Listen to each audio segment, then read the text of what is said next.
bangunkan para pemuda Islam agar sadar akan ancaman propaganda orang yang bukan Islam yang ingin merusak Islam dengan memodif acara pada televisi dengan menyusupkan hal-hal negatif pada acara tersebut. Ustadz, pemuda Islam semakin menjadi pengikut dan pengekor idola-idola mereka dan malah melupakan tokoh-tokoh ahli surga seperti para nabi dan ulama-ulama soleh lainnya.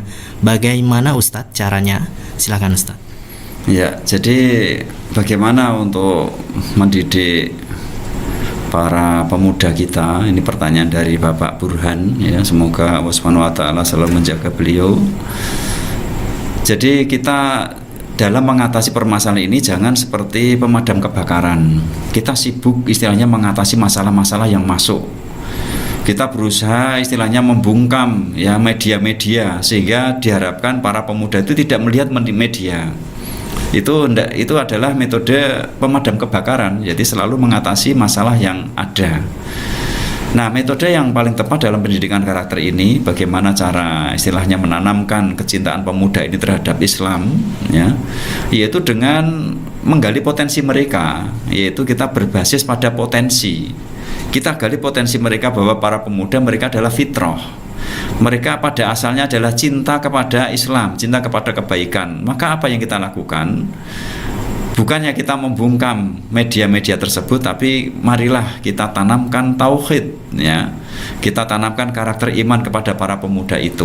Antara lain dengan metode recovery lagi, karena mereka sudah pemuda yang seharusnya keimanan itu tumbuh pada saat mereka 0 sampai 7 tahun itu masa emasnya. Tapi ternyata setelah sampai dia itu akil balik, dia masih mudah terpengaruh oleh media-media yang dari luar tentang propaganda untuk menjatuhkan Islam. Ini pertanda bahwa mereka belum imun. Belum imun itu maksudnya itu belum kebal ya terhadap subhat-subhat.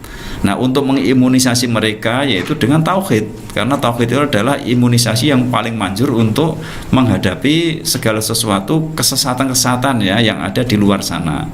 Nah, makanya janganlah kita sibuk untuk membungkam ya, untuk membungkam mereka, tapi sibuklah kita dengan menanamkan tauhid pada anak-anak kita, pemahaman Islam yang benar. Akhirnya toh mereka sendiri kalau sudah kuat tauhidnya dan paham tentang akidahnya dengan benar, maka dengan sendirinya mereka akan bisa memilih mana yang subhat, mana yang hak ya menurut mereka. Itu dengan sendirinya mereka akan bisa menjadi kebal ya, menjadi imun terhadap propaganda tersebut. Demikian.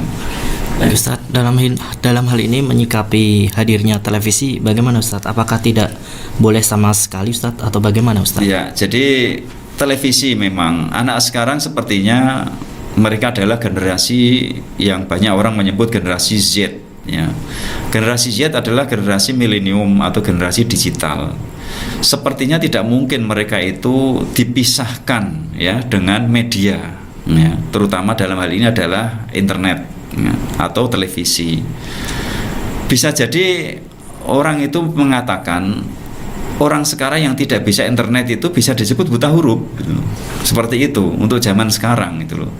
Maka yaitu kembali ya, dengan media seperti itu bukanlah kita terus akhirnya mensterilisasi mereka.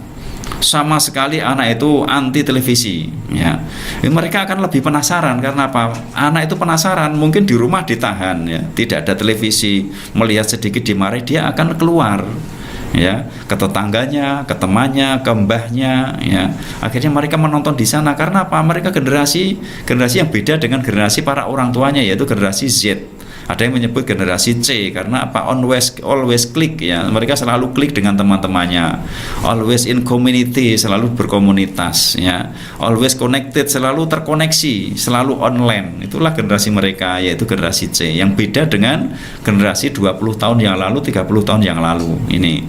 Nah, mungkin bisa jadi kalau generasi 30 tahun lalu dengan adanya proteksi terhadap televisi masih bisa, tapi anak sekarang sudah nggak bisa. Nah, akhirnya yang terbaik itu tadi diimunisasi batasi mereka itu, kita pahamkan mana yang boleh dilihat, mana yang tidak, itu loh.